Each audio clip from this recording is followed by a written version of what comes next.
अंजली दमानिया यांनी पत्रकार परिषद घेतली आणि धनंजय मुंडे यांच्यावर गंभीर आरोप केले।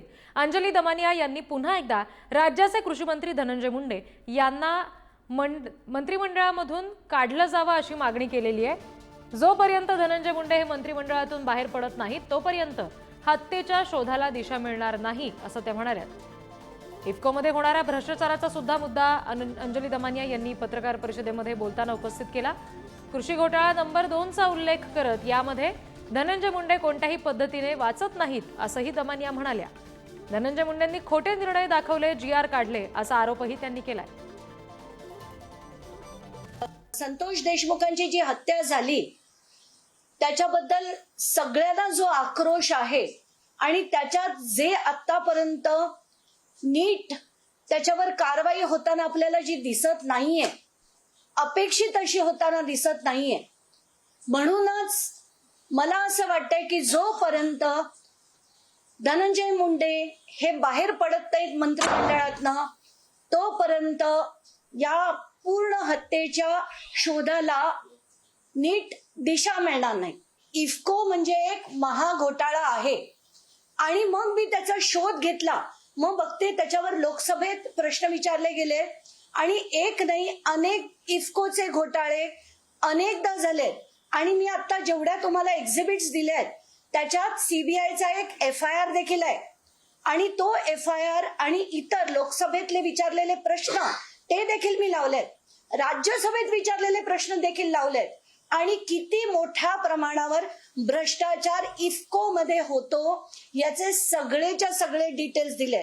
अजित पवारांनी आणि मुख्यमंत्र्यांनी आता तरी कारवाई करावी, कारण हे खोटे निर्णय दाखवून मंत्रिमंडळात कॅबिनेट बैठकीत झालेला निर्णय असं सांगून जर जीआर काढला असेल तर हे ऍब्सोल्यूट खोटं आहे।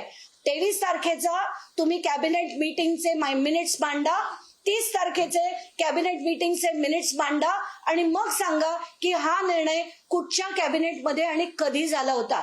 तुमच्या पत्रात तुम्ही लिहिले 23 आणि 30 दोन्ही याच्यात हा निर्णय झालेला नाही। तर दमानिया यांनी मुंडेंवर नेमके काय आरोप केलेत आपण ग्राफिक्सच्या माध्यमातून जाणून घेऊया। मुंडे मंत्रिमंडळातून बाहेर पडेपर्यंत हत्या प्रकरणाचा तपास होणार नाही। धनंजय मुंडे यांच्याकडून इफ्कोमध्ये मोठ्या प्रमाणात घोटाळा करण्यात आला। धनंजय मुंडेंकडून कृषी घोटाळा 2.0 झाल्याचा आरोप करत दमानियांनी निशाणा साधला। मंत्रिमंडळाचा निर्णय नसताना कृषी विभागात जीआर काढले। तारीख नसलेल्या पत्रावरून अध्यादेश काढल्याचा आरोप दमानियांनी धनंजय मुंडेंवर केलाय। 500 कोटी रुपये अतिरिक्त निधीची मागणी का केली हा प्रश्नही उपस्थित केलाय। मुख्यमंत्री फडणवीस आणि उपमुख्यमंत्री अजित पवारांनी कारवाई करावी अशी मागणी सुद्धा दमानियांनी केलेली आहे।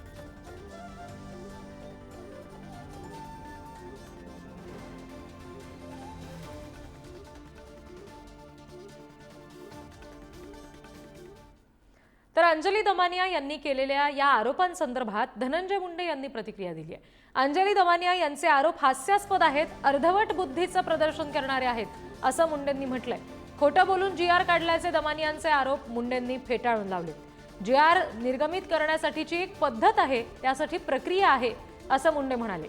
दमानियांकडे कागदपत्र असतील तर त्यांनी कोर्टात जावं असं थेट आव्हान सुद्धा धनंजय मुंडे यांनी दिलेलं आहे। कोर्टात आम्ही देखील याविरुद्ध योग्य लढा उभारू, दाद मागू असं मुंडे म्हणाले। नेमकं काय म्हटलेलं आहे धनंजय मुंडेंनी आपण बघूयात। दमानिया यांनी केलेले आरोप अर्धवट माहितीच्या आधारे केलेले आहेत।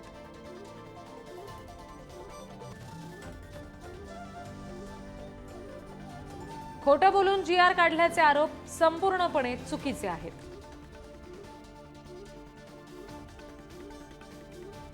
सरकारच्या नियमावलीमध्ये जीआर काढण्याची पद्धत आहे।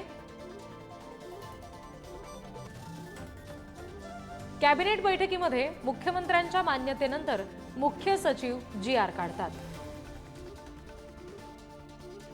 दमानियांकडे कागदपत्र असतील तर त्यांनी कोर्टात जावं। कोर्टात आम्हीही योग्य लढा उभारू, दाद मागू।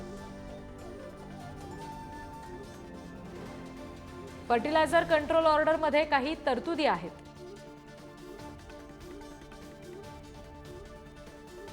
प्रमाणपत्र असल्याशिवाय अशी खतं विकता येत नाहीत।